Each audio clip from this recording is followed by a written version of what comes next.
You're dead. Right now. I've killed you.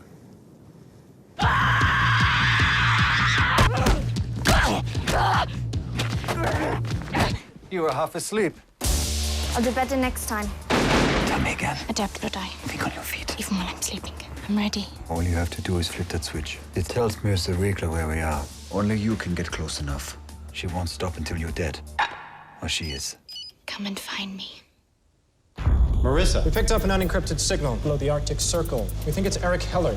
Heller is a rogue asset. I propose we go in and pull him out. We need to keep this contained, gentlemen. Papa. Remember what I taught you, you'll be fine.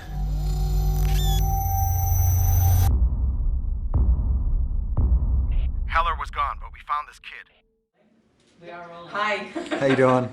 So the whole premise behind this of your character training a teenage assassin, a teenager to become an assassin. I'm wondering if you're getting any mail from Child Protective Services. No, not as yet. No, it is a kind of heightened reality there, I guess. It's every, you know, parents aim to, you know, raise their children to be able to be prepared for the real world, but in this case it's vastly elevated because the world is out to kill her. As a parent yourself, how did this resonate with you personally?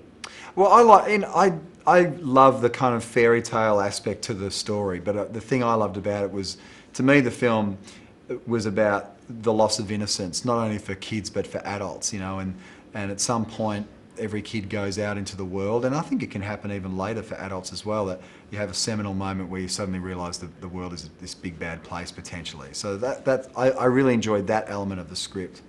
And what's interesting about you, Eric, is that you're very into children's charities. Are you still working with some of those, like the Australian Childhood Foundation? Yeah, Australian Child and Youth Off the Streets is the one that I do most of my work with back home, and it's a great organisation, yeah. What does that bring back for you? How is your involvement with that? Well, I just, young boys in particular at vulnerable ages are a group that I enjoy relating to, and I guess because of my kind of background away from movies, being, you know, a suburban kid who grew up around cars, there's a lot about some of those backgrounds that I can relate to. So I enjoy working with groups where I have a specific relationship with.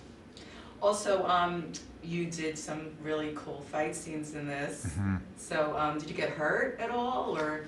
No long-term injuries. The couple of knees went a little deeper than they should in a couple of the fights, but no, Saoirse took pretty good care of me, and I'm proud to say her face is still as perfect as it was when we started the movie, and none of these managed to find their way through. So, job done, I think.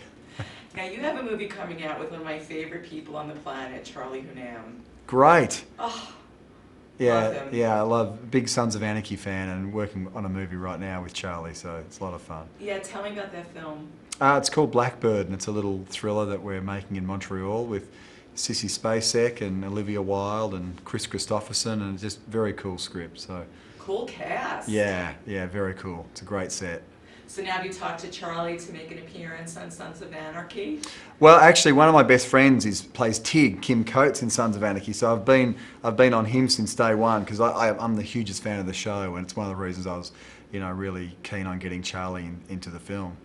Oh, that's interesting. Yeah. I love like the little 6 degrees of separation that happens in Hollywood. Yeah, it's very true. You know, one movie to the next, you know, you stay in contact with people and you just never know where they pop up again.